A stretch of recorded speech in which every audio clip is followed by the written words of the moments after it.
Hi, Misha here today, and I have a big one for you. And as I kind of always say when I have a big one, I don't know what I'll get on camera, but I'll get something, I'm sure.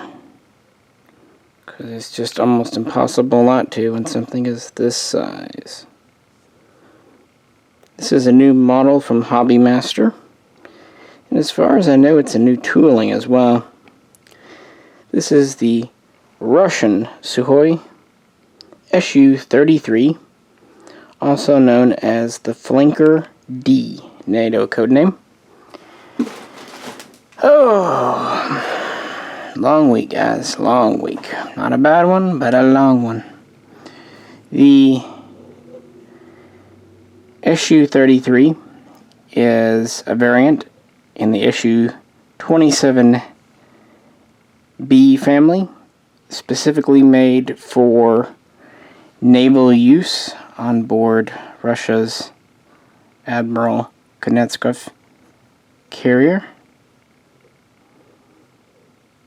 which is their only carrier.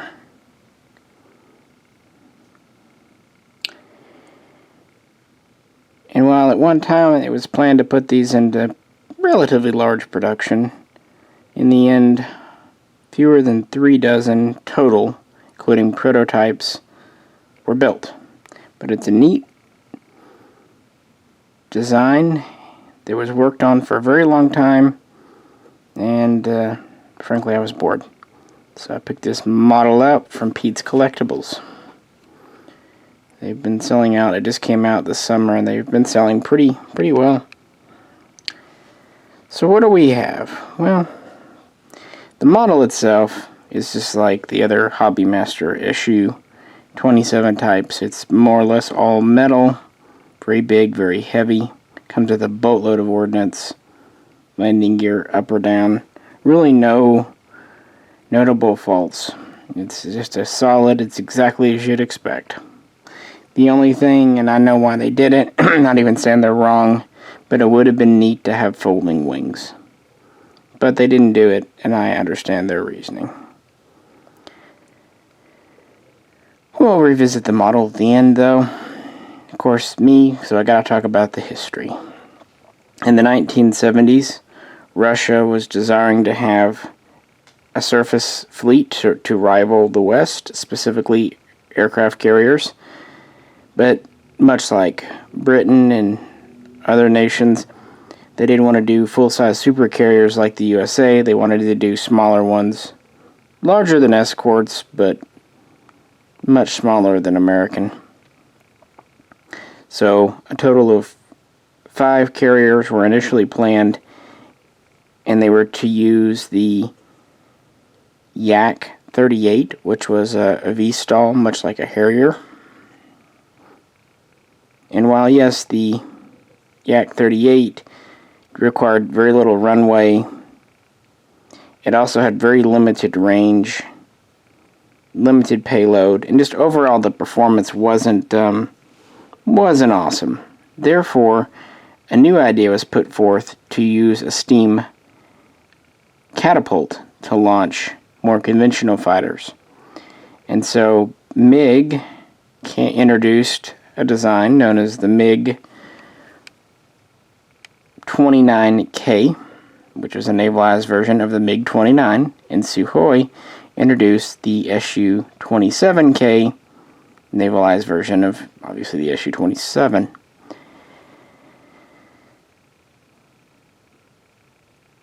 Pretty quickly, though, by 1981, having steam catapult carriers was abandoned. Russia decided not to go for a huge surface fleet, to kind of focus more on submarines, and to go to smaller, more economical carriers.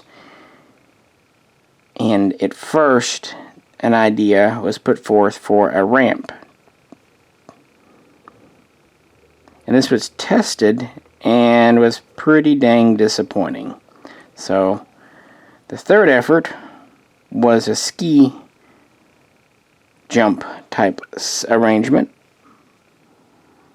and this was what they would ultimately go with.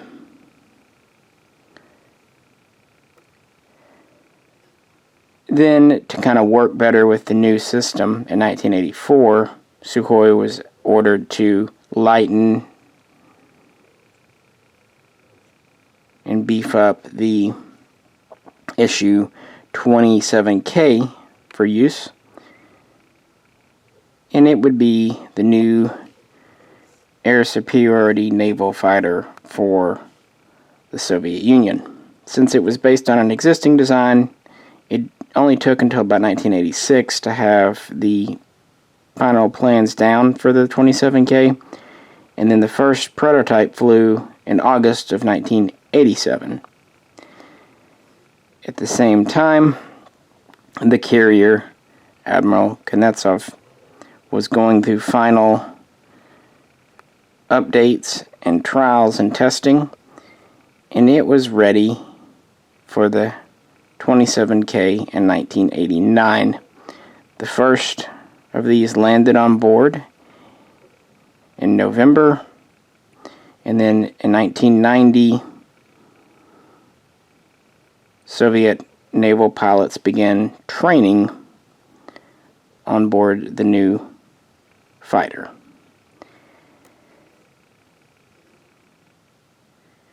Of course, then the Soviet Union would fall, but nevertheless, although it would delay the program somewhat, by 1994, the 27K had passed all the trials and evaluations, and so the following year, at the end of the year, in December of 95, 13 of these would embark aboard the carrier for their first kind of shakedown cruise and extensive testing.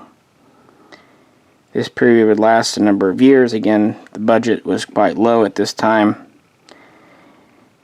Initially, there were going to be 3 more carriers built in the series, but they were never completed, leaving the Kuznetsov the only carrier in the Russian fleet. Thus, the initial order for 76 total of these was downgraded to 24. That said, it was officially accepted into service in August of 1998, and the name was redesignated from SU-27K to SU-33. Which I get, makes sense. Also, Russia wanted to make it seem more modern because they were trying to export these to nations that were already buying Sukhois, such as China, India, although it never happened. In the end, including all SU-27K prototypes, pre-production models, and the production SU-33, 35 have been built. And of course there are small changes, but more or less the same plane. So what do we have here? What makes this different from 27 Bravo? Well, not a whole lot, really. The most noticeable, maybe, is the longer, larger wing, which was able to fold, so more could fit on board the carrier. That's why I said I kind of wish the model had a folding wing, just for the original. But then again, you'd have to have a hinge and a seam, and it might be too difficult to do it and not make it ugly. We also have canards, much like on the SU-34. It's capable of aerial refueling, obviously, being a naval fighter. It also has a much stronger landing gear system, undercarriage, for the impacts of carrier use. And it has a double-wheeled front gear. It has more powerful engines than the standard 27, again, carrier use. And while it was initially developed and envisioned as an air superiority carrier-based fighter, because of changing times, it's been outfitted more as a multi-role fighter, kind of like an F-16, with a heavy emphasis on ground attack, bombing and whatnot. But it's still capable of air defense, of course. The plane is a big one. It's over 72 feet long, has a wingspan of over 48 feet. It's capable of Mach 2.0 2, so faster than the SU-57. But it has a lower max altitude of about 56,000 feet. It has one 30mm cannon, and much like newer members of the family, it has a total of 12 hardpoints. We have 2 stacked between the engine pylons, tip to tip. Then we have 2 on each engine pylon. And then we have 4 hardpoints on the wings. Earlier SU-27s only had 3. So it can carry over 14,000 pounds of ordnance. Pretty impressive for a naval fighter. But of course that doesn't mean it always would.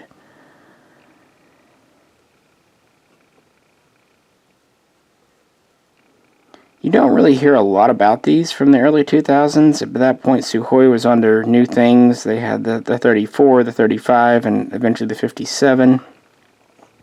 The Kuznetsov was aging, although it was refurbished multiple times over the years.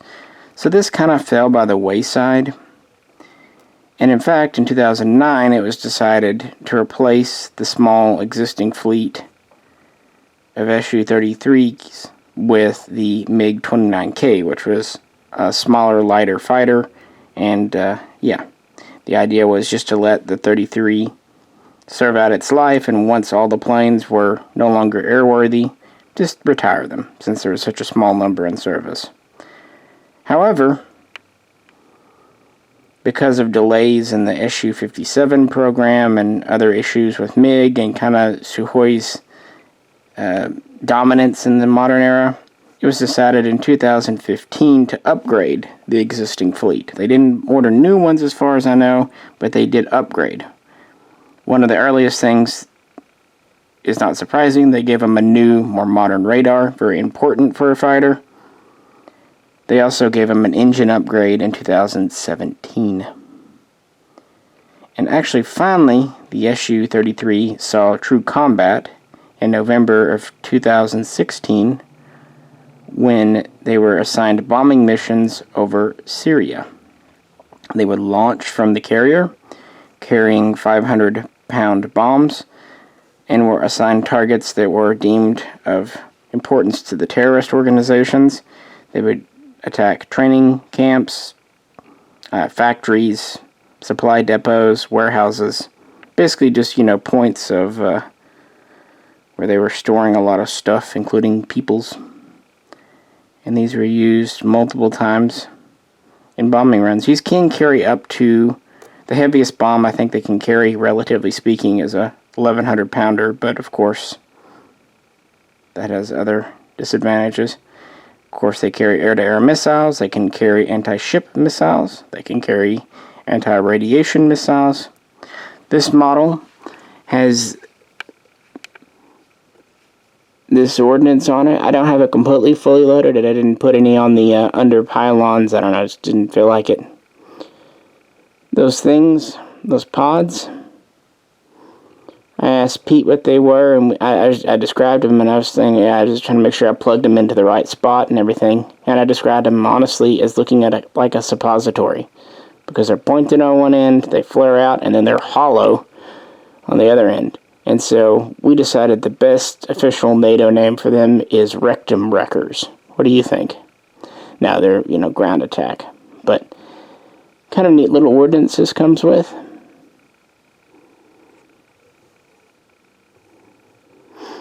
And while it is just another SU-27 type, it is at least in service, and I don't know that anyone else has done a 1/72 scale diecast model of it, so it's neat that Hobbymaster has. And it looks nice on the shelf next to the other ones in the family. So, yeah, it seems like Hobbymaster does a good job with their Sukhois. They have a metal stand, and it slots into the plane. It doesn't cradle it, which I like, and it has the larger base. So this is definitely one of their better stands. It's pretty much an entirely metal model, and the ordnance plugs in plenty easy, and they give you plenty of it, and you can even buy extra ordnance. They sell little missile packs for their Sukhois if you want. So, since we haven't done a lot of Russian stuff, I decided to pick these up, and also did that SU-57 from Air Force One, which came in on the same box as this, actually. Anyway, hope you enjoyed it. If you could, like, share, and subscribe. This is Misha, and I'll catch you very soon next time.